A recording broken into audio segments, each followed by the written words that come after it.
குருவின் தினமொரு சுவடுகளில் கருணைனா என்னங்கிறதுக்கான ஒரு வார்த்தையை இன்றைய நாளில் எடுத்துக்கலாங்க.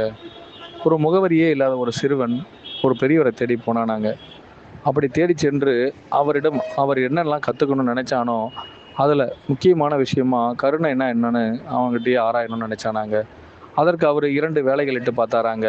ஒரு மனிதனிடம் உச்சக்கட்ட கோபம், ஒரு மனிதனின் உச்சக்கட்ட அன்பு. இது இரண்டுக்கும் நடுவில் எது இருக்கின்றதோ அங்கு நீ உன்னை மாட்டி திகைத்து விட்டால், அங்கே உனக்குள் எது உன்னை ஆக்கிரமிக்க பார்க்கின்றதோ அதிலிருந்து நீ விடுபட்டு விட்டால் போதும், உன்னில் நான் வெளிப்படுவது உறுதின்னு சொல்லிட்டாராங்க. சரி, இதில் உச்சக்கட்ட கோபங்கிறது எதனை குறிக்கின்றது, உச்சக்கட்ட தாகங்கிறது எதனை குறிக்கின்றதுங்கிறத எல்லோருமே இடைப்பட்ட இடத்துல எப்படி சிக்கி தவிக்கின்றார்களோ, அதில் யாரெல்லாம் மீண்டும் மீண்டும் தன்னுடைய பிரளய யுகத்தையே மாற்றி அமைக்க ஆசைப்படும் பொழுதெல்லாம் அங்கு அவர்களே தன்னில் தான் தெரிவதை முழுமையாய் நிதர்சனமாய் உணரலாங்க.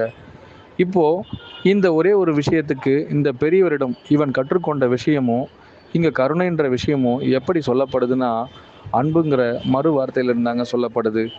யாரெல்லாம் எப்பேற்பட்ட உச்சக்கட்ட கோபத்திலும் இருக்கட்டும், இல்லை அவர்களுடைய தாபம், இல்லை அவர்களுடைய கோபத்தின் அடித்தட்டிலிருந்து மீண்டும் துன்பங்கிறத கூட அடைந்தாலும் அவர்கள் மீண்டும் யாரை தேடி, யார் அதை உரு கொடுத்தாரோ, யார் அதை ஏற்படுத்தினாரோ, அதாவது அந்த சிறுவனிடம் அந்த பெரியவர் அது இரண்டையும் நடத்தியிருந்தாலும் அதிலிருந்து அவன் சமநிலையில் அவரை மீண்டும் சந்தித்திருந்தால் போதும், அங்கே அவனிடம் கருணைங்கிற ஒன்றை அவர் கொடுக்க தயாராக இருக்காருன்னு அர்த்தங்க.